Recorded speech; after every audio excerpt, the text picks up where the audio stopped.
normal big life. Struggling with a chronic illness that doctors can't crack? Today on New Normal Big Life, functional medicine expert Dr. Kevin Smith, founder of Chronic Condition Center, shares his innovative approach to healing with over 20 years helping thousands overcome chronic health challenges. Dr. Smith reveals why accurate diagnoses are hard to come by, how to uncover root causes for your biggest health challenges, and game-changing functional medicine solutions. Let's dive in to talk about conventional versus functional medicine, the immune system, and so much more to empower you to be a wiser healthcare consumer. Hi, friends. Welcome to the New Normal Big Life podcast. We bring you natural news and stories about nature that we hope will inspire you to get outside and adventure, along with a step-by-step plan to help you practice what you've learned and create your own new normal and live the biggest life you can dream. I'm your host, Antoinette Lee, the Wellness Warrior. Hi, Dr. Smith. Welcome to the show. Thank you for having me. I'm glad to be here. So I'd like to start off with a really important question. Why are so many Americans, from youth to young adults to seniors, feeling so sick and tired? All over the internet, everyone's talking about how sick they feel. And we're starting to see younger and younger people, for example, in their 20s and 30s, with diseases that we used to think of as something that happens to you when you're in middle age or seniors. What's going on? That's a great question. So first of all, I want to say that there are two broad categories of healthcare in this country. There is allopathic healthcare and there's functional medicine. And allopathic healthcare is what people get when they go visit a medical doctor. The purpose of allopathic healthcare is to treat symptoms with a drug. And so if you have high blood pressure, for example, they're going to give you a medication that's going to help you with your blood pressure. If you have low thyroid, they're going to give you medication that's going to help you with your thyroid issues. That's allopathic medicine, and that's the predominant type of healthcare that we have in the United States today. The other type of healthcare is called functional medicine, and that's what I do. I'm a functional medicine practitioner.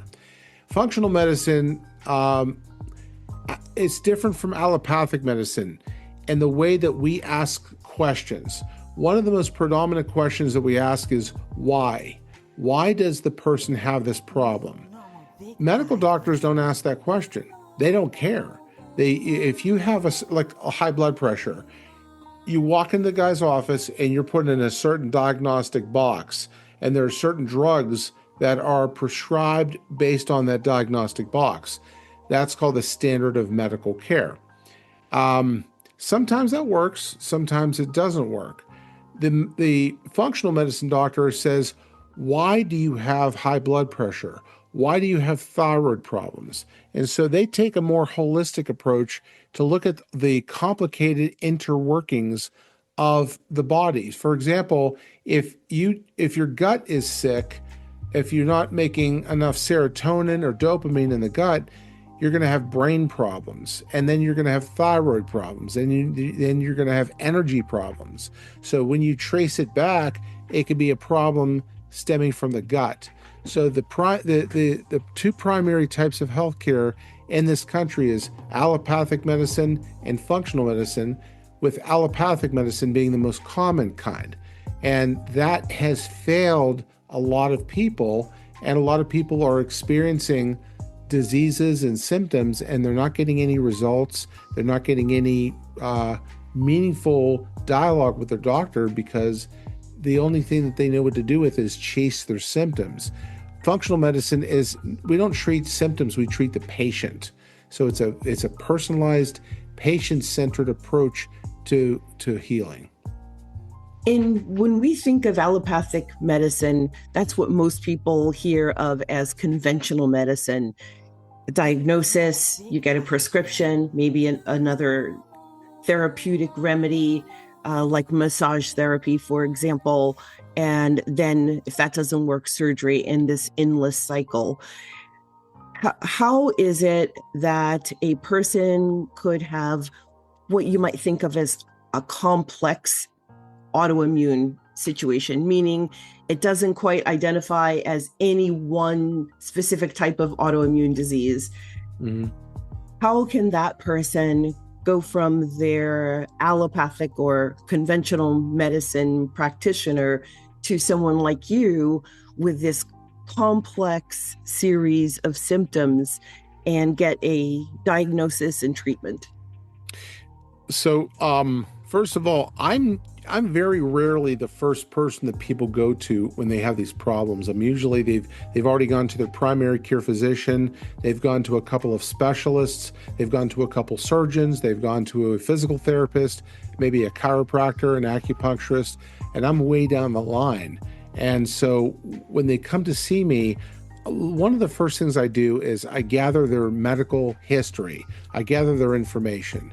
And the second thing I do is I have them fill out these very long, complex questionnaires that asks them questions about the nature of their problem, how long they've had it, what have they done for it, so that I'm not like retracing somebody else's steps. I'm going to move in other directions that other people haven't done. Now, when you have an autoimmune condition, as a rule of thumb, anytime that somebody comes in my office with this weird, mysterious medical problem that nobody can figure out what's wrong with them, nobody can diagnose what's wrong with them, 90% of the time it's autoimmune. And so if that's one of the things that I spend a lot of time working on. Autoimmune, for those people that don't understand what that is, the immune system is your body's defense system. So it protects you from viruses or bacteria or a parasite. And it's your white blood cells that circulates throughout your body to get rid of any kind of invading bacteria or invading viruses and keeps you feeling good.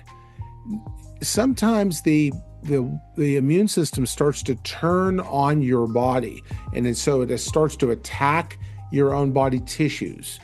And so that's what autoimmune means. Auto means self, and immune is related to the immune system.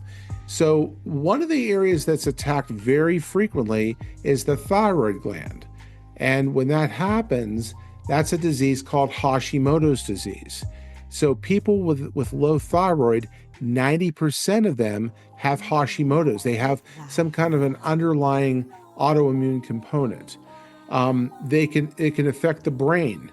So in the brain, if you have an autoimmune attack in the brain, that's called multiple sclerosis.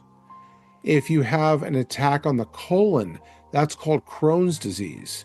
If you have an autoimmune attack on the joints in your hands or your spine, that's called rheumatoid arthritis. And psoriasis is a variant of that. That's when it starts to attack the skin. So there's about 100 different autoimmune diseases that have been identified by medicine.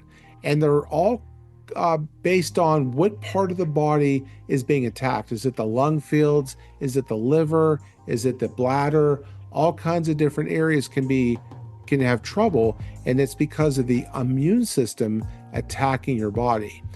You don't really appreciate the immune system and how powerful it is until it starts turning on your own body. That's a wake-up call.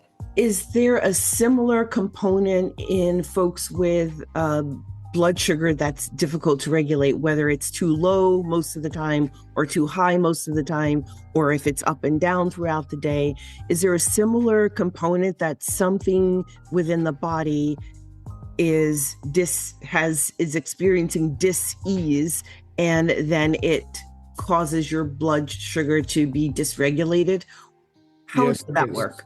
So there's when it comes to blood sugar imbalances, there's actually that's called diabetes, and there's actually 4 types of diabetes that have been identified by medical researchers.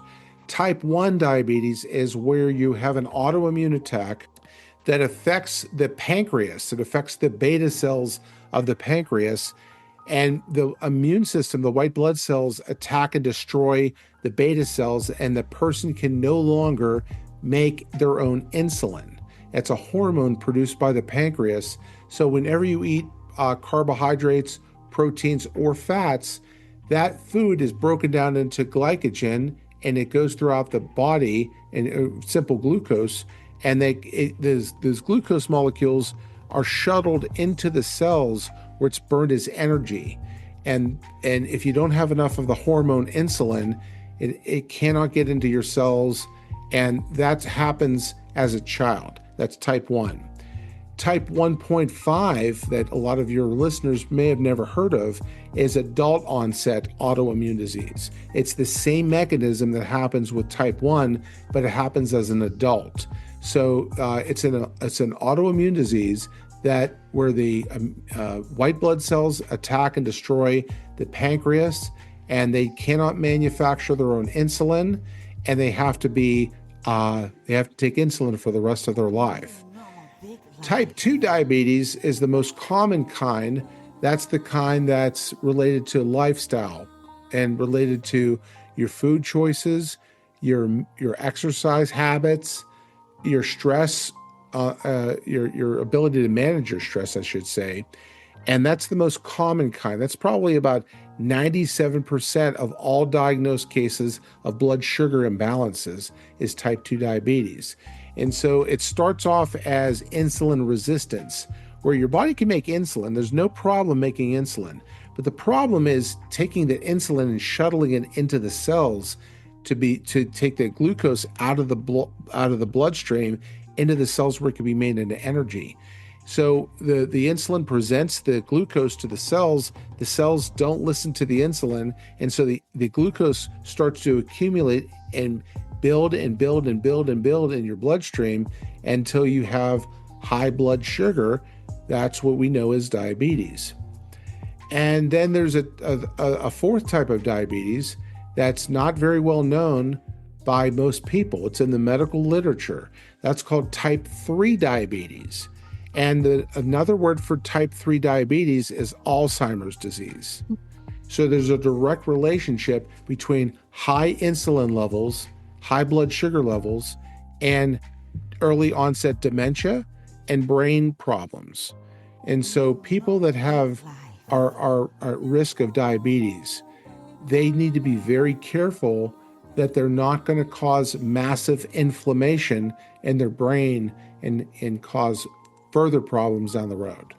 So would it be safe to say that if you've been diagnosed with diabetes, type 2 diabetes, that in addition to protecting to those lifestyle changes that you need to make to regulate your sugar, you also need to make not just lifestyle changes, but also maybe supplements that will support brain health? That's not a bad idea. It's a very, very good idea to support your brain health as much as you can. First order of business, always protect the brain, always protect the heart, make sure that they're not at risk. Well, type 2 diabetes comes with it a lot of risks. Heart attack, stroke, that affects the brain, and early onset dementia, blindness, kidney failure, peripheral neuropathy. There's a lot that can go wrong with that. And so I always start off by looking at the lifestyle. Is the person eating properly? Or are they just eating Pop-Tarts and Pepsi for breakfast? Are they exercising on a regular basis? Are they managing their stress? Meditation, exercise, going for a walk, walking the dog. It's a phenomenal way to decrease your blood sugar levels and to stabilize them. And let's back up and talk a little bit about low blood sugar. What's happening in those people? Well, I think that the way that I use the phrase is called reactive blood sugar metabolism. So when your blood sugar is up and down and up and down and up and down, and it's riding a roller coaster ride, that's an indication that the foods that you're eating may not be proper for you. I'll give you an example. Let's say, for example, that your blood glucose level should be stabilized. It should be even across the day, but it goes up and it goes down and it goes up and it goes down. Let's say, for example, it spikes and then it goes all the way down. It goes below the baseline, and then you have low blood sugar. Those people feel shaky. They feel irritable. They feel terrible. So what do about it? They eat, and usually they eat something very bad for them, like a donut, or they eat a candy bar or something, and that causes their blood sugar to go up. And it goes above the baseline, goes way high up, and then when the energy is burned out, comes back down again, goes to the baseline, dips below the baseline, and then guess what happens at that point? Now the cycle starts all over again. And so they eat again, and they eat something very carby. One of the things that I want to do with people is to teach them how to eat properly so they can stabilize their blood sugar levels. Not only is it going to help with the stabilize the blood sugar, it's going to also help with cortisol. Cortisol is a hormone in your body that's produced by the adrenal glands. It's in your it regulates your fight or flight symptoms. So you're going to either flee from a dangerous stimuli or fight it. And cortisol has an inverse relationship with insulin. So when insulin is spiking and going up, insulin is going down. When insulin is going down, cortisol is going up. So when you're riding a roller coaster ride with insulin, you're also on a roller coaster ride for cortisol. And that is very dangerous. It leads to brain fog, and it also leads to belly fat production. And so if you are out of control with your insulin and cortisol, you're going to have mood swings. You're going to feel nervous, irritable. You're not going to be able to go to sleep very easily.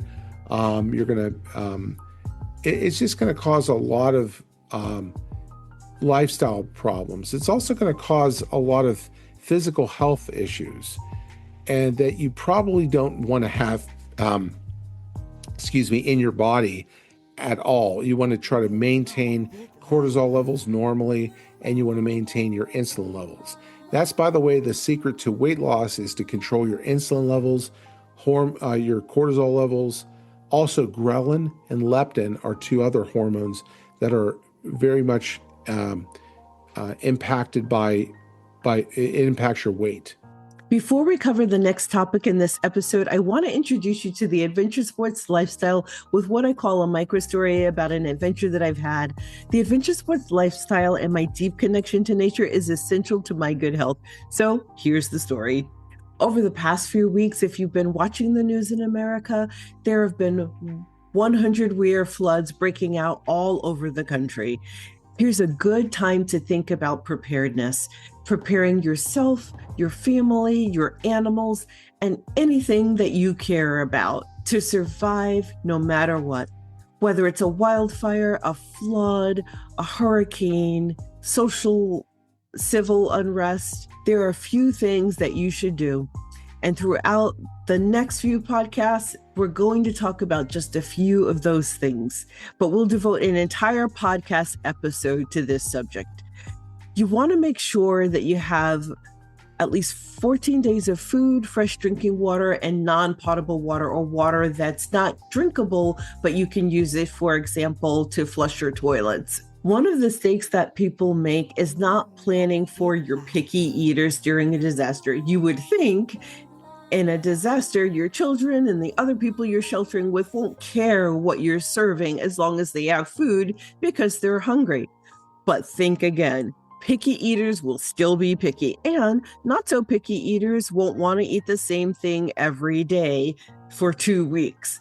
That's why I've partnered with Ready Hour as an affiliate so that you can have access to healthy food choices made in America with a large variety and a 25-year shelf life. If you can't afford to purchase long-term storable food outright, you can purchase it over time with Ready Hour.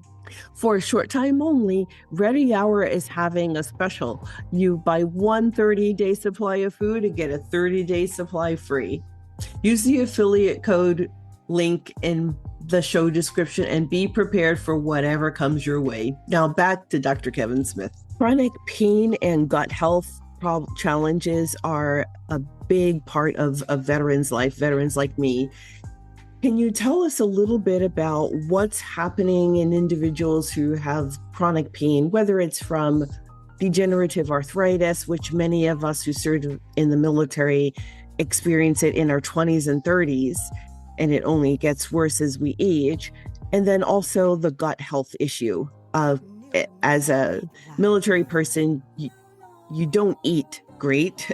Sometimes you miss a lot of meals. And then the MREs, with a 5-year shelf life, who even knows what's in that, right? So talk to us a little bit about how to kind of come back from the brink. We had lifestyle conditions imposed on us, lack of water. A lot of times you had only Gatorade and no water, believe it or not, readily available. The MREs, the other foods that were not high in nutritional value. How does someone come back from those imposed lifestyle constraints? Well, first of all, I want to say thank you for your service to this country. I appreciate it. In addition to being a functional medicine practitioner, I'm also a chiropractor. So I know a thing or two about joint pain. From my experience, the joint problems or just problems in general a lot of those can be go back to the basics, go back to lifestyle type things.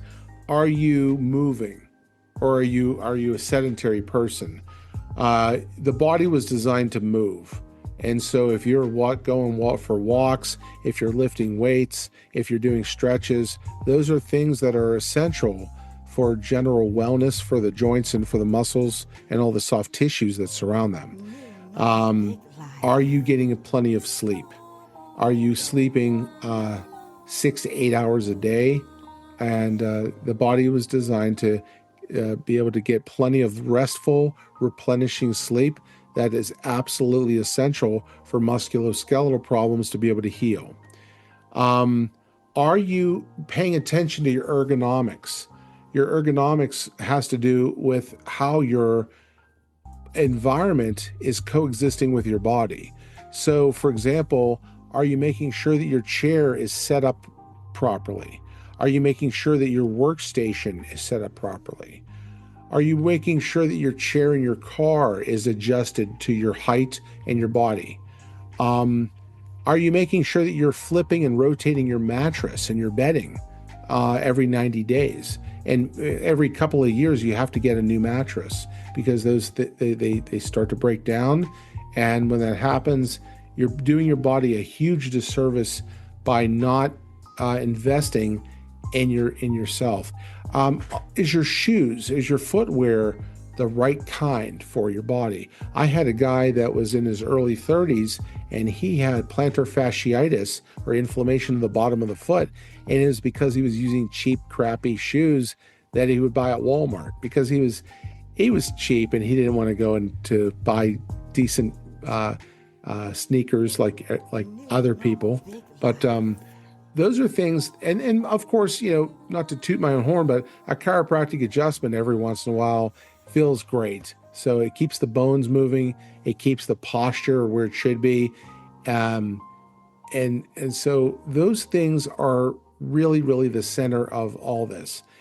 Gut health, you have to pay attention to what you're eating. I know that sometimes you don't have a choice. In your case, relying on MREs. Not the most nutritional thing in the world, but your gut health is an enormous topic. When I was writing my second book, my chapter on gut health was 100 pages long, and so one page equals about 4 pages in a regular book. I had to prune the tree. I had to whittle that down to 10 pages so it would fit the rest of the book. Those are things like absorption. How's your inflammation in your gut? Water retention, bowel transit times, occult blood. How's your microbiome? That's the ecology of bacteria that lives in the gut. And all those things can be measured and they can be tested. And that has a massive impact on your immune system, on your neurotransmitters, on your mood, everything. So the medical literature says that the gut is the body's second brain.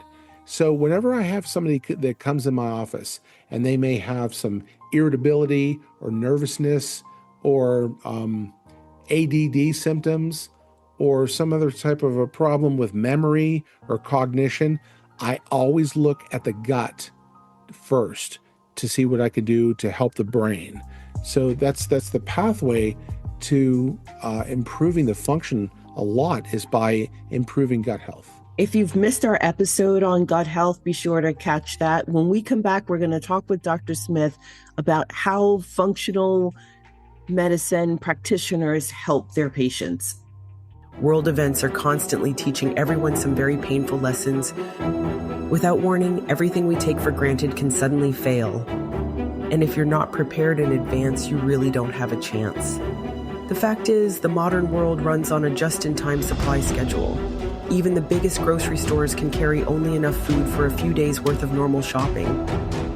So when disaster strikes and chaos ensues at your local stores, the odds are simply against you. If you don't have emergency food and gear stockpiled in advance, you will probably suffer. My partner, Ready Hour, is here to help you ahead of time. Ready Hour has a long history of providing calorie-rich, reliable, and delicious nourishment for life's unexpected situations, and critical emergency gear too. They're part of a family of companies that have served millions of people like you for decades. My family and I use Ready Hour products for camping, mountaineering, and disaster preparedness for 5 years now.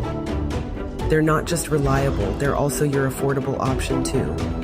Long-term survival food shouldn't break the bank. That's why they have great sales and payment options for you. It's your bridge to safety and survival when things just aren't normal anymore. So make your next decision your smartest decision. Be ready for tomorrow, today. Trust Ready Hour. Ready to shop? Use my affiliate link in the show description. Right, we're back. Dr. Smith, when you're working with a brand new patient, how does that work? What's it like having someone come from, gone through allopathic or conventional medicine, they're at their wits' end, and now they've come to see you frustrated and probably a little bit scared. What next? Okay, so the first thing that has to happen is I have to gather some information about you and about the different problems that you're having. So the first thing I'm going to do is that we're going to take a look at your medical history. We're going to look at all the things that you've tried, all the different traumas that you've experienced, your drug list, all the different problems that you've been previously diagnosed with. And then from there, we're going to progress into a consultation. We're going to have a conversation, and I'm going to look at, I'm going to say, what are your goals? What would you like to try to achieve? There's no one size fits all solution to that. So everybody's an individual. Everybody brings with them a unique perspective and certain challenges. So I would say, what would it take to make you happy? From there, we would look at getting some foundational lab tests. So my foundational lab tests come in the form of blood and urine tests. So the difference between what I do versus what, say, a primary care physician will do is the primary care physician will order this much tests to arrive at a diagnosis in order to justify prescribing a drug. In other words, he's going to do exactly whatever the insurance company dictates to him that they will pay for, and nothing else. So by the time you even walk in the primary care physician's office, your treatment plan has already been predetermined for you by an actuary that sits in a cubicle in New York City or Chicago that has never met you, has never looked at your history, has never looked at your done a consultation, done an exam, looked at your lab tests, but they know exactly what you need. So that goes back to one of the earlier questions you have. Why are so many people sick in this country? It's because they're not ordering enough tests. Because the insurance companies are in the driver's seat when it comes to healthcare decisions. So when I order my tests, I order a huge amount of tests because I want to see the entire metabolic landscape. For example, I'm going to order a comprehensive metabolic panel that's going to cover your kidney and liver health. I'm going to order your vascular lipid panel to see things like triglycerides, cholesterols, LDLs, VLDLs, all these different types of blood lipid panels. I'm going to look at your iron cycle to see if you could potentially have an anemia. We're going to order a CBC with a differential. That means a complete blood count.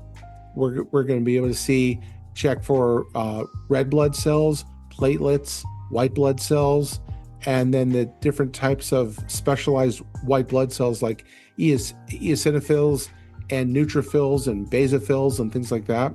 We're going to order not just one, but 9 different thyroid tests. 9 different thyroid tests is what's required to see the entire thyroid landscape and see what's going on and see where there could be some breakdowns. So, for example, if a person has low energy, where is that happening? Is it happening because you're not making enough T3? Is it happening because you have problems in the liver, in the gut? You're having problems transporting thyroid hormone to different parts of the body. Maybe you're having a problem with inflammation that's causing cytokines to form on the receptor sites.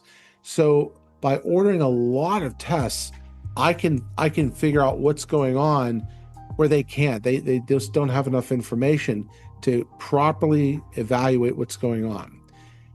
Then I'm going to I'm going to look at the data in a couple different ways. When you get test results from Quest or from LabCorp, they have what's called a reference interval. And the reference interval has a low number on this side, and they have a high number on this side. And if your score is between those 2 points, you're okay.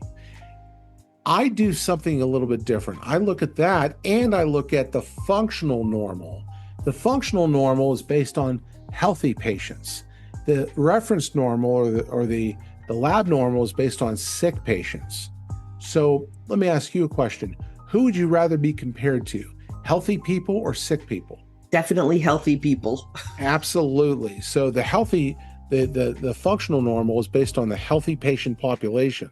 That's a very narrow bandwidth. It's a very tight, non-forgiving way of looking at this. And so we look at this as the functional normal, the lab normal, and lab abnormal. And then we color code the report. And so if you're functional normal, we color code that as green. That means you're doing great. If you color code that as yellow, that means you're outside the functional range, but you're still within the lab range. And yellow, if you look at a stoplight, a yellow means slow down. It's going to turn red soon. You need to proceed with caution. So when a person is in the yellow zone, that means that they're already moving in the wrong direction. Medical doctors never look at the functional rate. They only look at the lab normal. And if they're outside the middle section, but they're still within the lab normal, they're moving in the wrong direction, they're going to say, oh, you're okay. Let's just go. So I am able to diagnose and figure out what's going on long before they can, because their range is so big and so forgiving. And then obviously if they're outside of the functional of the lab range, that means that they're in full-blown pathology and they need some help right away. So the first thing is to look at the parts that are outside the lab range. The second part is look at the parts that are outside the functional range, but they're still within the lab range and move in that direction. So by ordering enough tests and then applying the right metrics to the tests, I'm able to figure out what's going on with the person and hopefully put an end to the problem. I can tell you that I've never had a screening exam that has been that comprehensive in my life. How can new patients work with you? Are you taking new patients? And if so, how do they contact you? And do they need to live in the Pittsburgh area? So first of all, they don't have to live within the Pittsburgh area because I am able to speak with these guys and talk to them through Zoom or I can talk to people from other states. We can work with people from Texas or California or Florida, outside of Pennsylvania. That's no problem at all. As long as we can get on the phone or talk on the Zoom connection, we can work together and we can get you some help. The way to do this is by giving me a call at area code 412-595-7332. And when we talk, we're going to schedule a discovery call. The discovery call is when it's just a simple 5 to 10 minute phone conversation where I'm going to talk to you about what do you want to achieve? What are your goals? What is going on with your body? And then from there, we'll decide what we need to do about it. What's in your best interests. But the way to start is by giving me a call and then scheduling a discovery call. So just give me a call at area code 412-595-7332, and then we will progress from there. Look, you know that I always give you the truth, listeners. I never mess with you because you're my friend. This is a doctor that I would trust to help me not only identify my health challenges, but help me fix it so that I can live a longer and healthier life. So give him a call. You'll find all the information in the show description. Since 2012, the Health Ranger store has been answering your calls for a trustworthy, responsive, and affordable source of health-focused products. Built from scratch with its own US-based fulfillment center and dedicated in-house customer support, they've got you covered. From nutritional supplements and superfoods to storable foods and preparedness gear, they offer competitive prices on top-quality, lab-tested items. I'm excited to partner with the Health Ranger store to bring you the purest, most reliable products out there. Ready to shop? Use my affiliate link to get started.